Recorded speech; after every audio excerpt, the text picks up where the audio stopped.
Over to you. All right, great to see everybody. And if those of you joining us online, if you want to know how we feel, karaoke was amazing last night, but right now, if you want to know how we feel, put on a Pink Floyd CD and stare into a candle, and we'll take care of the rest. Okay. Good to see everybody. We're going to talk about engagement for your community, the wins and the challenges. And with us, obviously, today is Vicki Cumberbatch, Molly Kipnis, and yes, I am going to read their titles because I've met a lot of people this week, Alesa, and of course myself. To get started, why don't we go ahead and let's start with you, Vicki C. You want to tell us a little bit about yourself, what you do, and you know what? Let's flip it on its head and let's talk about what's the most recent thing you bought under $100 that you really value. Not this question. I'm Vicki Cumberbatch. It's a pleasure to be here and see all of you. From Jersey, living in Denver. Just moved out of a van. Okay. Started my own consultancy, community ecosystem development. So I do, yes, one-on-one mentorship. Also, community engagement strategies are my bread and butter.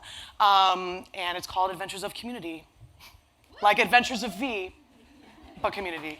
And so I actually spent a lot of money just recently going to Utah and doing Zion and Bryce and hiking and doing the whole Narrows thing. It was lit, yes, highly recommend.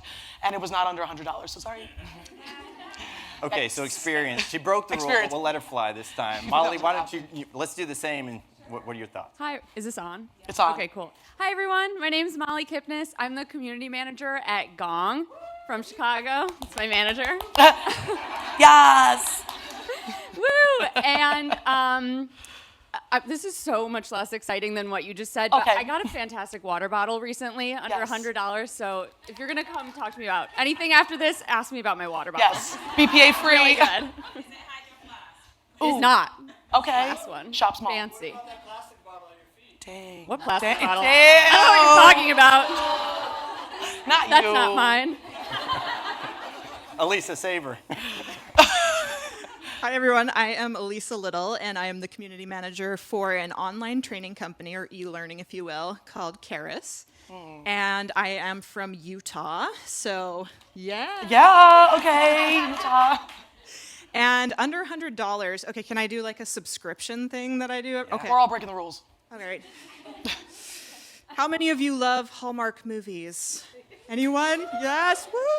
Hallmark Movies Now is the greatest thing of $5 that I pay each month.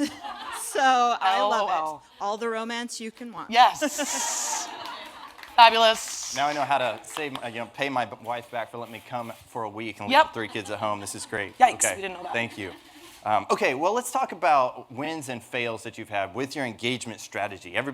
Most everybody here, I would think, that's one of the things they're very interested in. Let's put, Molly, you want to start us off? Do you have a win or a fail story that you really, really like to tell? Sure, I'll do a win. Recently, so actually a little bit of background about where community sits at Gong. We're on the customer success team. So we work really closely with our CSMs, and our goal is to think about how we can help scale that motions, help them, scale that job so that their customers are not coming to them with questions, how we can serve them best as possible. And so they get a lot of questions from our customers, and we recently ran an engagement campaign, a content campaign, where we asked our CSMs what were the questions that they were getting the most often from our customers, and then we put those questions out in the community, and we asked our folks to respond. We gave a week, and the incentive was 2 things. Everyone who responded got a pair of vintage logo Gong socks, which you would not believe how much people want these socks. So that's a nice little thing to have in our pocket. And then we also gave away time with our leadership at Gong, and that was really, really valuable to our customers. And we had a huge success. We had tons of submissions, and what's great is that now that content lives on in our community. And so when people have those questions in the future, they can go to community and find the answers themselves. And so we really have helped scale CSM in that way. That was a huge win for us, really, really exciting. Okay, so most likely everybody here is in a community, and I'm starting to see a few people look down at their phones. So I want to ask you guys. Uh-oh. Oh, got him. What's your favorite piece of swag that you've ever gotten or given? Anybody want to volunteer from the audience? Yeah. Venya. I got a poker chip from Chaos, and I have every expectation that in 10 years I will have enough that we have to do a poker game. Yes. I love I love it, Venya. Okay, thank you. Okay, so what about you? Do you have a fail story? Everybody loves the epic fails. I have an epic fail for you all. Hair flip. So just a little bit of background. I started at our company 16 years ago as an administrative assistant for our student support team. And we had a forum back then, but the forum looks like it was straight out of the early 90s. You know, when the internet was really taking off. And so It's really just starting. eventually we upgraded to a little bit more new forum, but it still looked like it was in the early 2000s. So the decision was made a few years ago that we would start a community. They saw the value of it. Community would be a wonderful thing to have. And so we decided on Salesforce Communities, or I guess it's now Experience Cloud. And the thing that we failed to do miserably is that we failed to have any sort of onboarding process for our learners who were in our old community. So we had I should say a forum, because it was definitely not a community yet, but we had 10,000 members in that forum, and it went overnight to 0 because we didn't bring them over to the Salesforce community because we didn't know how, we didn't know much about it, you know. So that's something that was just devastating, because we went from a place where people could find support and help each other to nobody wanted to talk to each other, and we lost the trust of our customers, I feel like. Oh. So what we did, though, to kind of turn it around now is we have implemented a whole onboarding process, which I think we'll probably talk about later. But that's something, the thing you have to remember is that you're going to fail with things when it comes to community over and over again. And this was, yes, an epic failure, but it's something that has made our community so much better now, because now we know what to do and how to fix that. Great, that's great. This thing fell off my belt, sorry. I was listening. Great. What is wrong Sure. with the UI of Oregon Trail anyway? Everybody's dogging on the 90s, but, you know, okay. God, but Oregon Trail's pretty great, though. What a great game. Carmen Sandiego. What about you? Vicki, you want to tell us, do you have a win or a fail that you like to share? Yes, I'm on my new tip of non-failure, you win or you learn. So this is a learning. Okay. So this is going to be potentially shocking, but for the first 3 communities I oversaw, no one needed my metrics. My bosses did not ask for that, so I just didn't know that that's what I should be doing. So by the time I was at Osmosis, which is a medical education application-based medical student organization, I knew I had to figure out some sort of trend of metrics, like who's coming in, who's leaving, who's engaging, who's not, why. And I tried to just put these pieces together in a Google Sheet, because everything was very manual, like folders in a file cabinet, but digitally, you know, like we didn't have any integrations or tools. And inevitably, I had a mentor, Alesa Vigil, who is not here, but blessings. She was like, you should make a storyboard of your trends so that it's something you can share with your leadership and they can understand, and you can even better understand what it is you're trying to portray. So we actually went through it together, and I took the numbers and I sat for maybe a true hour just trying to determine what I was seeing. And I literally wrote, like a book, wrote out a story from the numbers that I was seeing. And it completely changed the way I view metrics, and it allowed me to have a little bit more confidence in being able to share those things as well. And it turned out that much of our leadership and other teams at all hands calls were just extremely interested in the way that that was portrayed, with visuals, in words, and not just raw numbers, which I tend to struggle with. It's not like my side of the brain. So, awesome. You know what I'm saying? Learn and resolve. Great.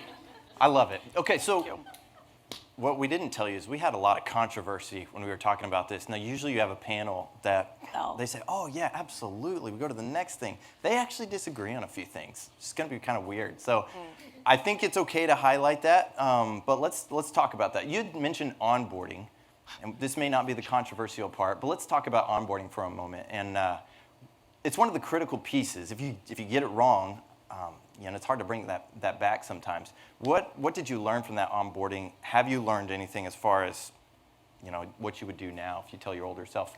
Alesa, do you want to start? Sure.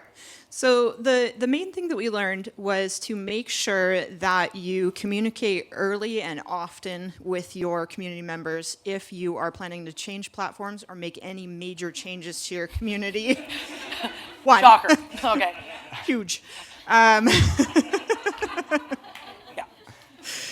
But two is to really have a good onboarding process in place. So know how you're kind of a journey, if you will. Know at what point you want to bring your customers into the community. So for us, we have learners that we bring into the community, and we want them to be in the community from day one when they first purchase their course from us or whatever it may be. And so that's the first thing that we always do. And then we want to make sure that they're connected somewhere in the community immediately. So we actually have this new members group, which they're all automatically added to as soon as they join the community. And it provides a place for them to get to know a little bit more about how to use the community. So we have a whole list of tutorial videos in there about how to use the community, because sometimes a new platform can be really overwhelming to them. So, going through that is great. And then just continuing on from that, making sure that you're continually engaging with your learners or customers and letting them know, that you're there to help them and that they belong in the community, because, as we all know, community is all about belonging. And so if they feel like they belong there, they're going to come back, and they're going to continue to come back and come back. So. Vicki, anything you disagree about it? I don't disagree.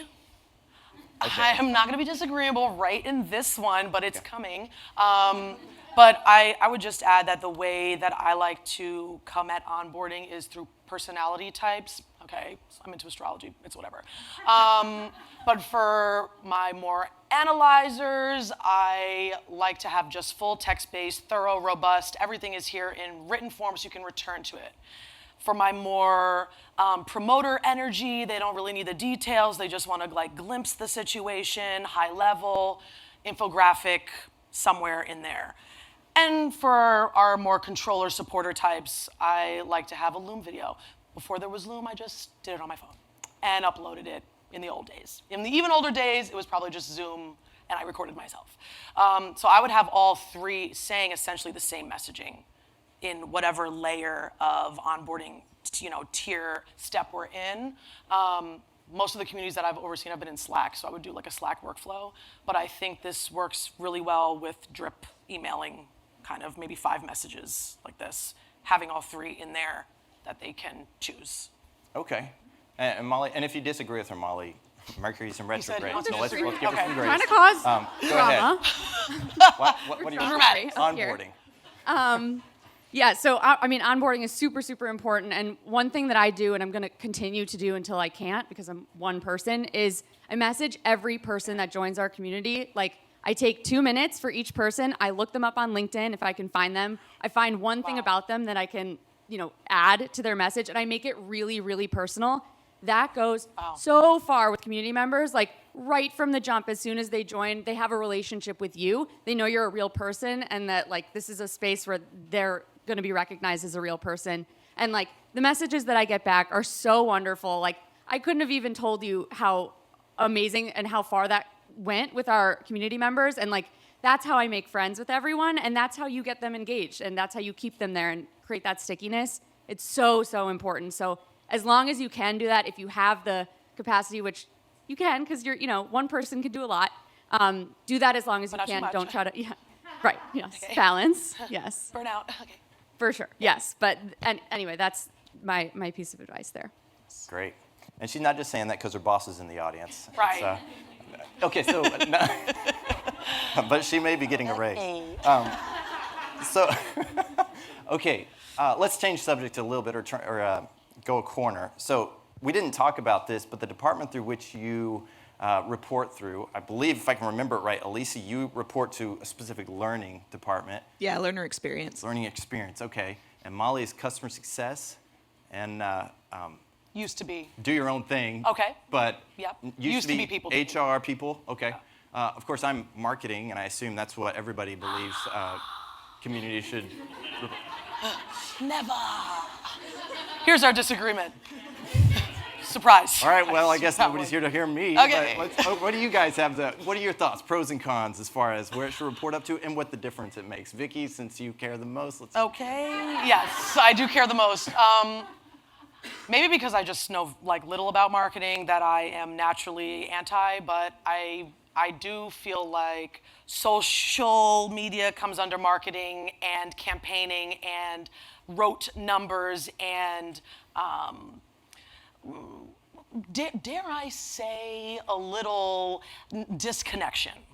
Although trying to connect. I'm sorry, no shade, just okay. So it makes it a little difficult for me to do my job in that arena with the pressure of the numbers and the engagements and this, whereas I want to be more like Molly and connect on a one-on-one basis. And under the people team, it was really very permissible to, and more lenient to have the idea that, okay, there's a little psychology here, there's a little like sociology here, I could learn from them. My communities were application-based, so I learned a little bit about interviewing and things like that. It felt very cyclical, and like I was learning and sharing and giving and doing all the things that already happen in community.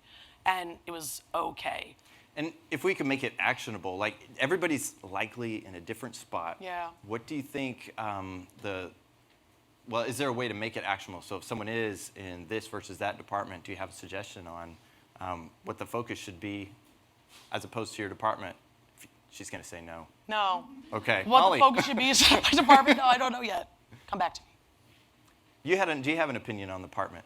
I think it just depends. I really don't like when people say this, but it depends what kind of community you have, right? Like, if you have a pre-sales community, if you have folks that are not yet customers, yeah, it makes sense for you to sit under marketing because you want to market to these people. But for us, it makes sense to be in customer success because these are our customers. Like, sure, they can hear about our webinars on social media, but what they really want is answers to their questions about how to use the product. And that's ultimately what we have to do, right, is like serve the need. So it really depends on what your need of your customers is. I think that is how community should be looked at each organization. And then, of course, like, you need that executive support. You need people to understand what the value of community is. I think that helps define it, too, at every organization. So. And as our friendship completely ends, Alesa? We can disagree without being disagreeable, right? Sage. Wisdom. Yeah. So the issue I have with it being under marketing, and I think that marketing is important, and I feel like it should have a place at the table when it comes to community. But I feel like the issue that I have with it, at least, is oftentimes people know when they're being sold to, and I don't necessarily know if the community is the right place for that to occur. So I feel like, so I feel like in order for a community to really be authentic and get those interactions going between their members and between us and them, and to earn that trust that we really need in order for our customers to keep coming back to us for courses or products or whatever it may be, they have that opportunity to see who we really are, and I feel like community is a great place to do that. And I feel like for me personally, if I know I'm being sold to about something, I'm less likely to use it. I'll just be like, nope, I'm done, Okay. So I feel like, so that is kind of my only gripe with marketing, is the authenticity thing, because maybe they really are authentic about it, but it may not always come across that way. Okay, well, let's ask the audience. Okay. So who's for HR? Dang. Sorry, hey, whoa, Damn. okay. That was unanticipated, I'm not gonna lie. Okay. Customer success? Yeah. Make some noise if you agree. Learning, if you're an academy type thing. Let's. Okay. LOL. Well, make a sound for marketing. All right. We'll figure that one out later. Academy. So you mentioned the academy or the learning. What's the case for marketing? Got Case 'em. for marketing? I wasn't ready to answer any questions. Oh. Come on, Etienne. I could. You don't want me to go off the cuff. It's scary. Pivot. Okay, sorry. I'm very shocked right now. Okay, so one of the things that I'm curious about is we really can't handle it. Excuse me. My goodness. Maybe, yeah. I'll take some of Molly's, maybe. The non-water that's there. So the other question that I wanted to ask, though, is how can we integrate our learning platform with our community and really integrate that better? I know, Alesa, that's kind of one of your specialties. Do you want to speak to that while I go see if I can survive? Okay. Sure. So, how many of you have taken an online course before? Probably almost all of us. Yes. Yeah. So I feel like, and I have too. I've taken a lot of them. In fact, I've taken many of our courses that are at our company. But I think the key to integrating the two is really to find, it doesn't really matter the platform necessarily. It really matters about how you place content into the community. I feel like it's important to put content into the community that's valuable to the learners or to the customers as they move through the journey as a customer. I think that, if they know that that's where they're going to find support, to be able to get additional details on a course that they're working through. So, for example, if they have a really hard time with a particular course or a particular assignment in a course, you could have content in your community that helps with that particular assignment because it's a pain point. You could also fix the course to fix that problem as well, but oftentimes it's hard to do that. So the community can be a really great place to fix and to be able to provide that additional information. The other really key thing is that with online training, there is this significant disconnect between between a traditional training course or school and being able to connect with each other. And so that's where the community can really bridge that gap, is it provides a place for the learners to go and to study together. For our community, we have study groups where learners can get together if they're in the same area of training and study together with that. So it's really just really tightly integrating that content and also, the connection piece as well. Awesome. Yeah, that's good. Molly? Yeah. Yeah. I agree. I don't think it matters necessarily what platform you're on. I think you just have to have that relationship with your education team if you don't sit on the education team. One thing that we do at Gong is the education team recently worked in community into their certification programs that we've launched recently. And so it really helps with awareness, community awareness. We have folks who go through that certification as a requirement. They need to visit community and engage in our threads. So again, helping with that stickiness and also just integrating the experience of education and community. That's one way that we do that at Gong. Do you want to talk about the interaction of another no? I haven't had an academy in my world. It's a new world for me. All right. I'm here in reception. What are some other tips from your experience that you can give as far as really boosting that engagement, whether a win or a fail story that you think people can learn from? Vicki, we'll let you start.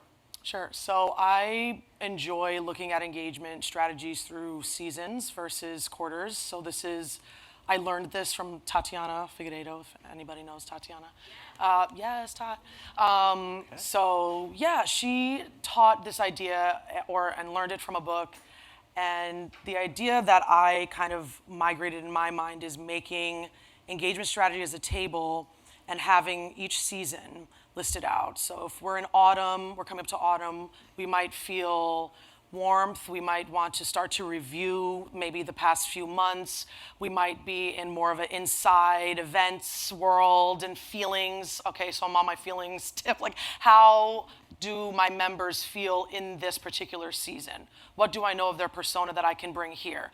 And then I distinguish it by participation and then by values. And I try to create, or rather even just curate and create and ideate around what would our members want in these times. Try to have it measured between event and learning and values connection with one-to-one or small group driven. And that adjustment has really made a big difference with the clients that I'm working with. we do the personas first and that together, and then we co-create what the strategy would look like, and we just kind of continue on as the months go on to see what really fits. But looking at it as seasons versus quarters feels like it fits more like a puzzle piece, and it is a bit more natural, and the community seems to just get into step with what we're doing as well.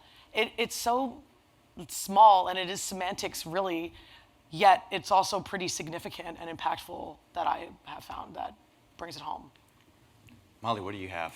Yeah, I'll give an example. And if you were at Nisha's talk earlier, you heard a version of this, so I'll tell my version, which is probably less good. But Don't do that. Right. we really wanted to run a meetup program. We wanted to launch a meetup program because we wanted our community members to get together. And we had our own idea of what meetups we thought should exist.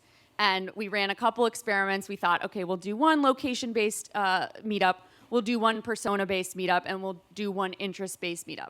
We really wanted our persona-based meetup to be a head of sales meetup. We wanted heads of sales to get together. We thought that'd be great. Like, we want to be the top community for heads of sales. And so we have a friend, we reached out to her.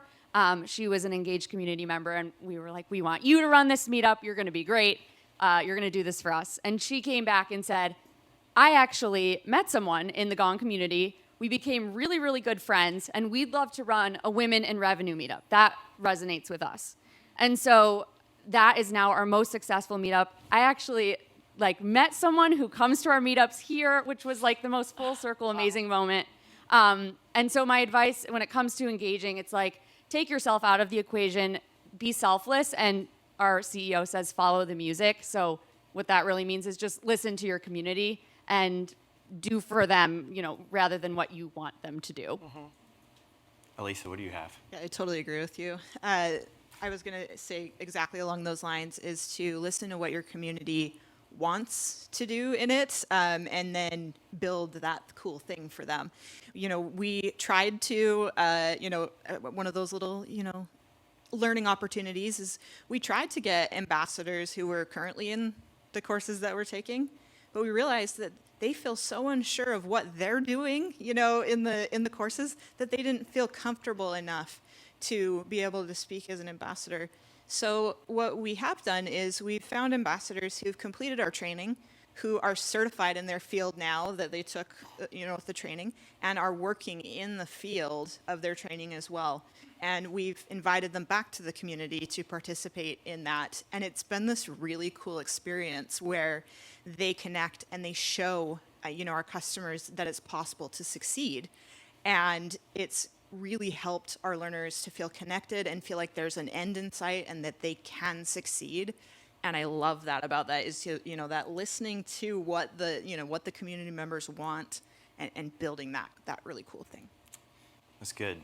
Okay, I want to apologize to our audience. I honestly thought we disagreed on a whole lot more. I do want to say, though, there's a phrase that I always love. It's hard to hate up close. And we did talk about some things we disagreed with, but then we're face-to-face, nose-to-nose. And it's one of the reasons I love these in-person events and getting up in people's faces. Nice. It's fun. So, okay, lightning round. We've got 90 seconds left. We'll start with Alesa. What is the one big takeaway you want the audience to take home today? Okay. So community is the place that you can really show what your company is all about. You may not be the soul of every company, but you are that opportunity to show what your company is really about, who you really are, what you value. And so, listen to your customers and take that and build out something really awesome where they can see who you really are. I love that. Molly. She said I was ready. There's so many things I want to say, but I think the thing that I wanted to share most is just don't try to scale too fast. Do the unscalable for as long as possible because it will set you up to be able to scale in the future. Yes, also snaps. Okay. Yeah. I'm on my seasons over quarters tip. Honestly, give it a shot. There may be some differences you'll notice. I would love to hear what they are. And also stick to your personas. I love what Nikki was saying yesterday about exclusivity and inclusivity. So sticking to who is in your community and being stringent about it is really imperative. That's what I got. Right on And time, I'll just baby. say, marketing is not terrible. Thank you, Redwood City. Oh, yes.